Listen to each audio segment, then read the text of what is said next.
A veces, en un matrimonio, debes poner tu vida y tus sueños en segundo plano por tu ser querido. No porque sus sueños sean más importantes que los tuyos, sino porque juntos como equipo son más peligrosos. El amor es complicado. Todos sabemos eso. Al ser una emoción humana, es totalmente subjetiva y no todos van a definirla de la misma manera. Para Candice LeRae, amar a Johnny Gargano implica apoyarlo aunque no entienda sus acciones, o incluso cuando esto paraliza su propia carrera individual varias veces. Ver cómo su personaje lidia con su propia vida y la de Johnny realmente es interesante porque, sí, LeRae es su propia persona y como tal tiene sus propias metas, pero tampoco dejaría a su esposo abandonado si éste se encontrara en problemas. Sé que Candice LeRae es un talento que es más grande que su rol en esta historia, y todos estamos conscientes de su trayectoria en la lucha libre. Ella es One Tough Cupcake, después de todo. Pero en esta parte nos concentraremos en cómo Candice vivió la metamorfosis de su esposo y lo importante que es para él.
Sabemos que en el camino a Takeover Chicago, Ciampa se ocupó de acosar a Johnny de múltiples maneras y subsecuentemente meterse en la mente de Candice también.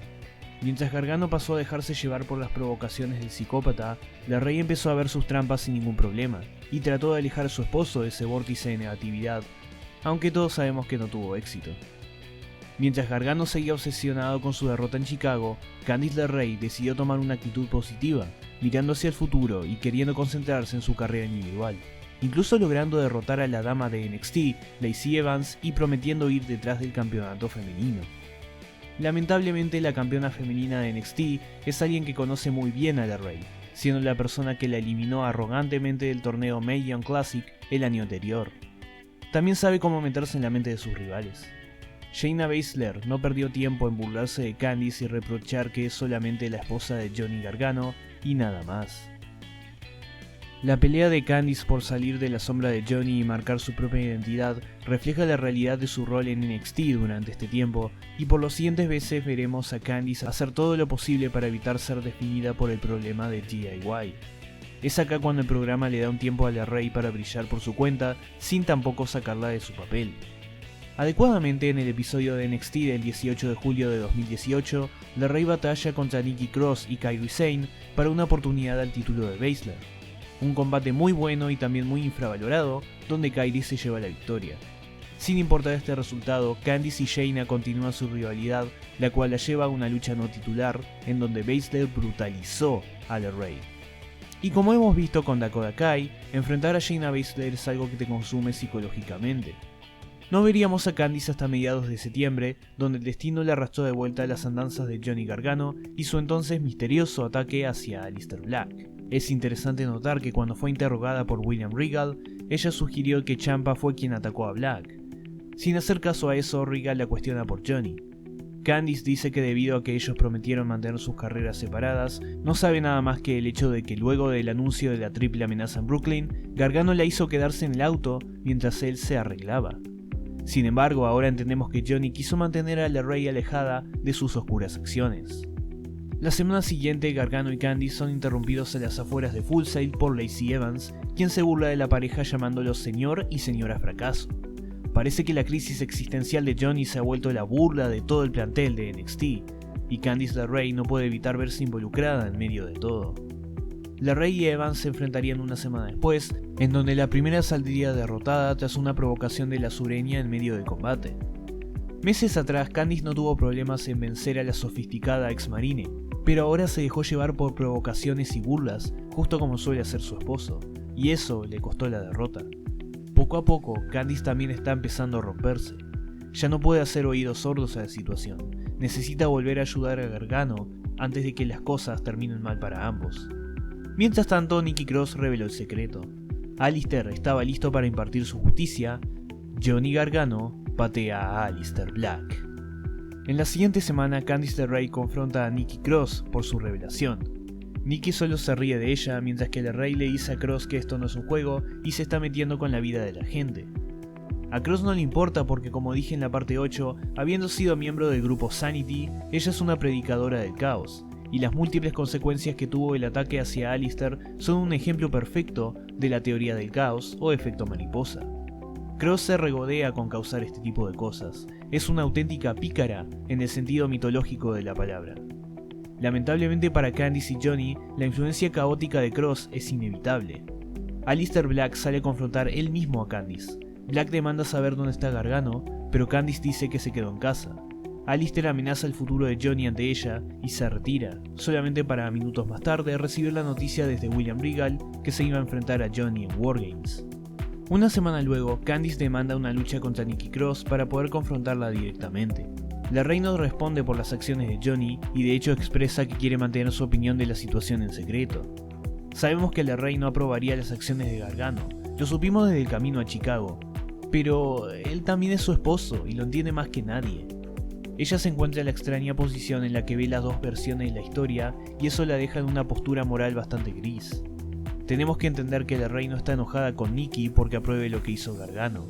Está enojada con Nikki por revelar lo que pasó de una manera tan descuidada que puso a Alistair hostilmente en contra de Gargano, confundiendo a Johnny aún más sobre su camino y su identidad, y afectándole a Candice misma también, ya que ella tampoco puede escapar de las repercusiones de todo esto.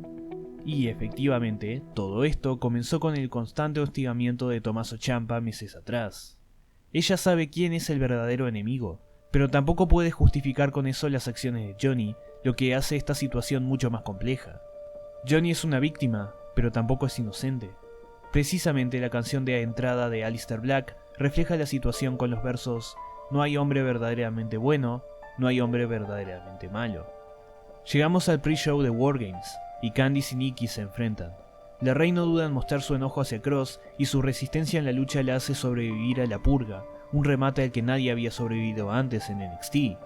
Nikki decide aplicar sus juegos mentales burlándose de su rival.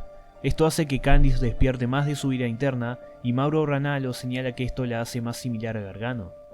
Después de todo, si Johnny se contaminó con la toxicidad de Tommaso Ciampa, ¿qué impide a Candice contaminarse con la toxicidad de Johnny Gargano? Es en ese momento de desesperación que Candice intenta ganar con el Gargano Escape, pero no es suficiente ante la hermana desquiciada de NXT, quien logra llevarse la victoria. Esa misma noche, tras la victoria de Alistair Black, LeRae confronta al holandés sin decir una palabra. Pero este intercambio de miradas me hace pensar que Candice le quiere dejar en claro a Alistair dónde realmente está la raíz del problema, algo que Alistair luego se da cuenta.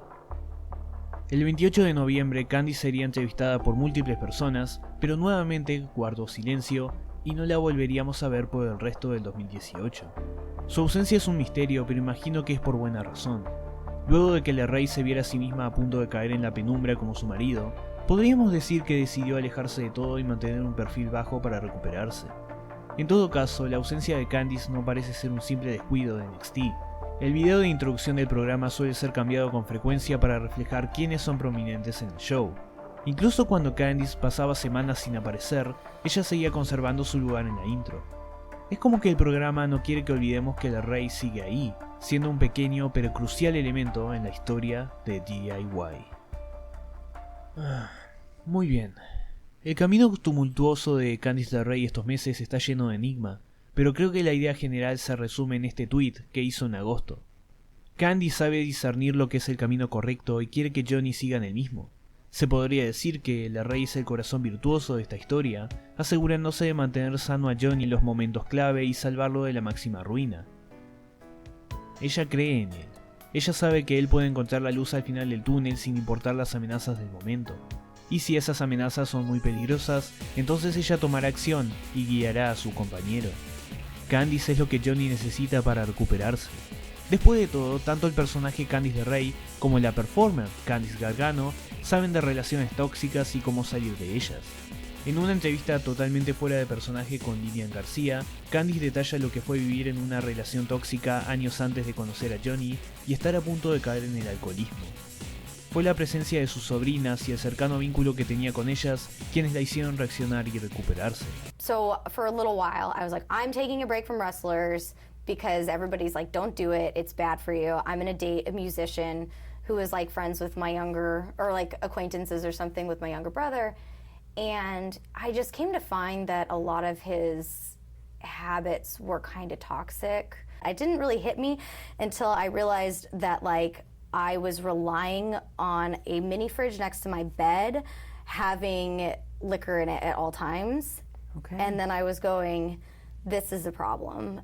It was like, oh, let's go on a date. But the date was always to a bar and always to drink. And I'm going, well, Yeah. you know, like we can't just be getting drunk every single night of the week. Like there Yeah. has to be something. Yeah. And so it was just like very hard for me to like try to kind of figure out that like I wasn't the problem, like he is the problem. Yeah. He has bad habits of like his alcoholism are now affecting me. He's so toxic to me, like Yeah. mentally and emotionally, Yeah. but I'm starting to become an alcoholic and I don't want to be an alcoholic, and I have these nieces now that I need to like they deserve better than that. Like Right. they shouldn't think that like, oh, I'm depressed and I'm sad, I'm going to go drink now. Yeah. Like that's not okay. ¿Qué tiene que ver esto con la historia de DIY en sí? Nada realmente. Pero cuando encarnas un personaje, especialmente un personaje que es una versión alternativa de ti misma, varias cosas de la vida real traspasan a la ficción. Uno de los métodos más clásicos en la educación dramática es la capacidad de tener memoria afectiva. En otras palabras, evocar sentimientos y recuerdos del pasado para plasmarlos en la representación que quieres hacer. Teniendo esto en cuenta, ¿no sería una locura pensar que hay elementos de la realidad que inspiran en parte a lo que sucede en la historia de DIY y que a su vez nos permiten reflexionar sobre varias instancias de la vida en la que nosotros mismos nos encontramos? Pero hablaremos de eso más adelante. Ahora es hora de concentrarnos en la mente maestra. El siniestro Tommaso Ciampa ha dominado NXT a su voluntad en estos meses, y en la próxima parte volveremos a hablar de su personaje, su evolución y su ascenso en la marca amarilla. ¿Cómo se inventará su legado el más grande sports entertainer de toda la historia? Continuará.